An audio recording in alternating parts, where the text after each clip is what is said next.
Сайн манайхаа. За өнөөдөр би та нартай эмзэг арсны талаар зөвлөгөө өгөх болно.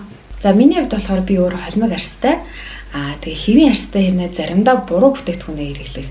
Эсвэл ингээд арсаа буруу арчлахаар миний арс маш эмзэг болчтой ингээд улаагаад.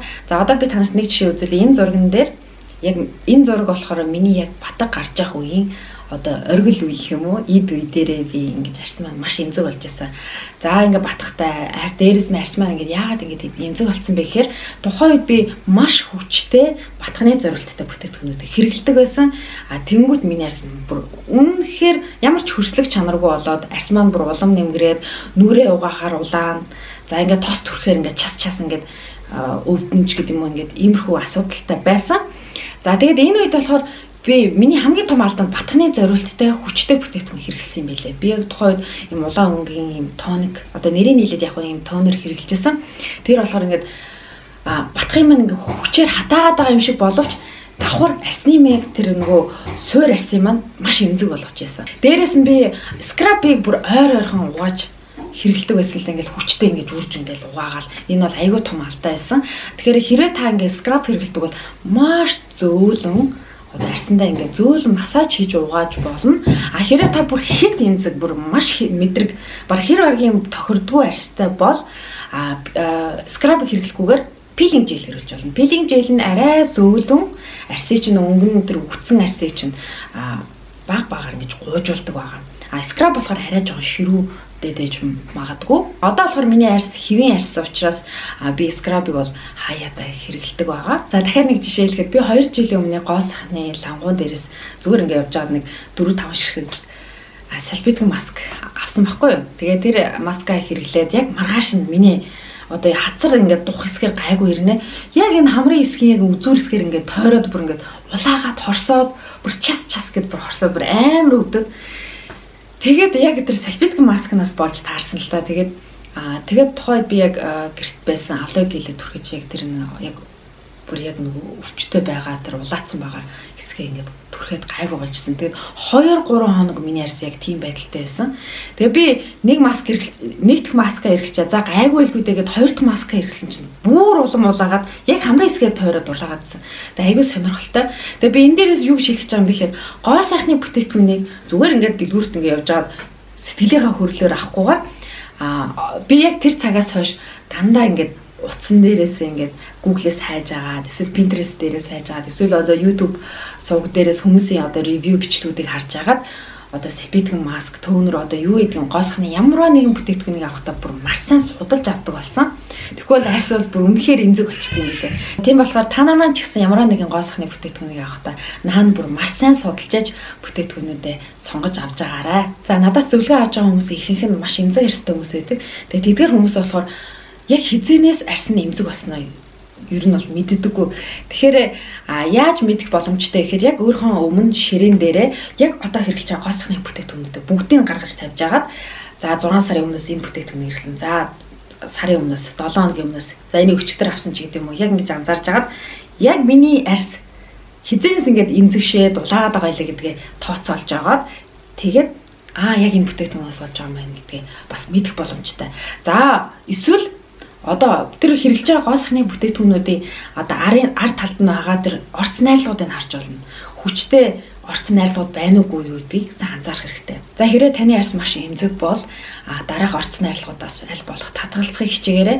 За нэгдүгээр болохоор парабен, сульфат, алкогол.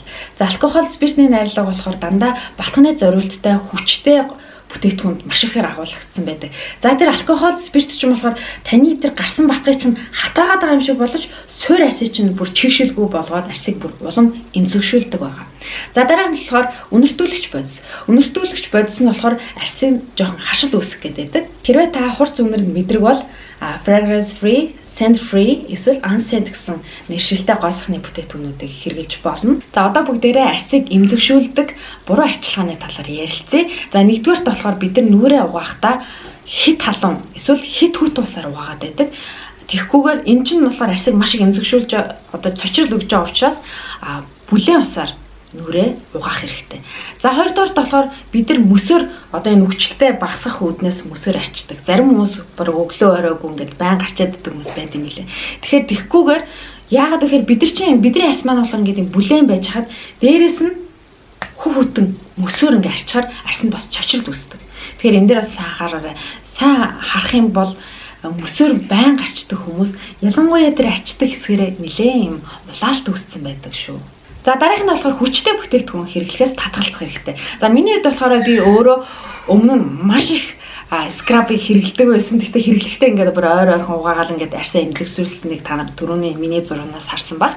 Одоо болохоор би хаяадаа л яг нэг скрабаар ингээд гуйжуулна уу гэхээс биш бусад тохиолдолд болохоор би химийн гуйжуултыг маш их ашигладаг болсон. AHA, BHA.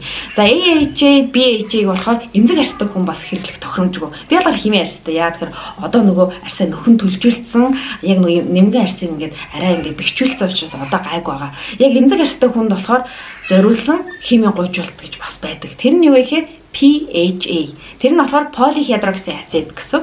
За тэр нь болохоор яг миний яг сүүлд хэрэглэж байгаа одоо хэрэглэх бүр үнэхээр дуртай болсон PHA болохоор peeling pad байгаа. За тэр peeling pad нь болохоор ингээд pad тэгсэн ирнэ арьсыг ингээд гуйжуулдаг юм пад байдаг. Тэгэхээр та нараас яг тийм их хэрэглэж болно. За дараа нь болохоор нүүрний хөвөн дээр маш сайн анхаарал хандуулах хэрэгтэй. Яагаад гэхээр бид ингээ нүрийн хөвөн ингээд гадуур ингээ хэд хямдхан эсвэл одоо ингээ дотор хөвөн ингээд гараад ирдэг ч гэдэг юм уу тиймийг хэрэглэхгүйгээр бас материалыг харна. Аль болох юм зөөлхөн тэгвэл гадуур зарагддаг хөнгүүд болохоор дандаа юм овон товон нилээ юм ширүүн. Тэгээ бид нар ч ингээд энэ хөнгө чинь маш олон зүйлд одоо ашиглаж байгаа штэ. Нүрээ угаачаад нүрийн альчуурны оронд одоо бактеригүй нэг удаадаа хэрэглэнэ гэвэл би дандаа юм cotton pad-ыг хэрэглэдэг. Шууд ингээд усаа ингээд арчдаг. Эсвэл дараа нь нүрээ ингээд угаасныхаа дараа төнөрөөр арчихтаа эндээ бас шингээж чинь. Эсвэл BHA-г эндээ одоо шингээж агаад нүрэндээ ингээд арчдаг ч гэдэг юм уу. Тийм болохоор бид нар байнгын хэрэгтэй болдог энэ cotton pad-ыг яг зөв сонгохгүй бол овон товонтой ширүүний хэрэглэж болохгүй.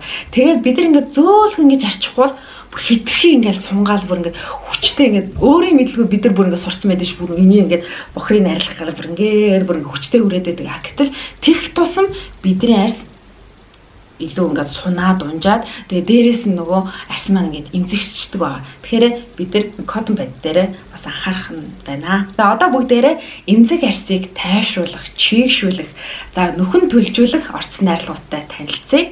За интернетээс хайгаад үзэхээр яг энэ эмзэг арьсанд зориулсан хамгийн бест орц найрлага болохоор алой буюу 100 наст урмал ордог. За 100 наст урмал нь болохоор өөрөө арьсыг маш гоё тайвшруулад, улаалтыг багасгаад, за тэгээд нөхчил, за мөн дээрээс нь арьсны бүх асуудалд бол хэрэгжилж болдгоор маш онцлогтой ийм орц найрлага байдаг. За дараачаар болохоор ceramide, azelaic acid, Centella гэдэг эдгээр орц найрлагууд нь болохоор арьсны тэр нөгөө нэмэгдсэн арьсыг гоё бэхжүүлж нөхөн сэргээж за дээрээс нь арьсыг маш гоё тайвшруулж өгдөгөр юм давуу талтай орц найрлагууд байдаг. За гэрийн нөхцөлд бид нар арьсаа арчлах нэрийдлэр алины цуу, лимоны шүүс, сарамсаар нүрээ арчих гад байдаг. Ялангуяа батганы суурийг арилгах үүднээс. Тэнгүүд яадаг гэхээр над дээр бүр маш олон хүмүүс сарамс одоо лимоны шүүсээ арчиж байгаа нүрээ түлцсэн хүмүүс иржсэн. Бүр үнэхээр харамсалтай. Тэгээд батганы суурийг арилгах чаад ингээд сарамс тавиад ингээд арчсан чинь миний арьс ингээд түлхэгдчихлээ. Одоо яах вэ? Одоо энэ дээр юу хэрэглэх вэ гэдээ асуугаад байдаг.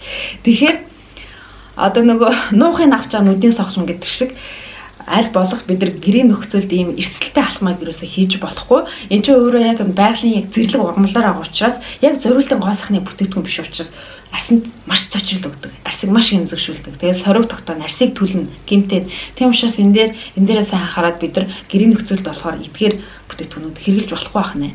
За дээрээс нь бид нар нэг содоор бас нүрээ арчдаг. Эсвэл содоор скраб би ч гэсэн содоор нүрээ скрабдаж угааж байсан.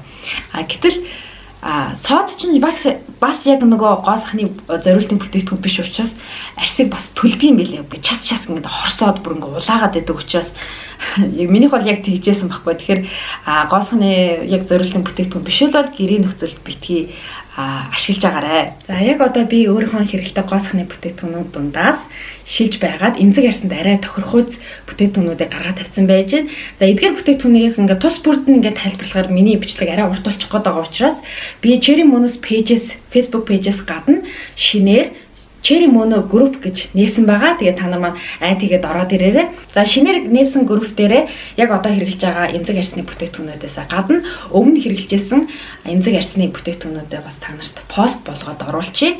За ингээд өнөөдрийн бичлэгтэй хамт байсан бүгдэнд нь баярлалаа. Бичлэг маань таалагдсан бол доор subscribe гэсэн товчийг заавал дараарай. За ингээд дараагийн бичлэг хүртэл уулзлаа. Тэр баяртай.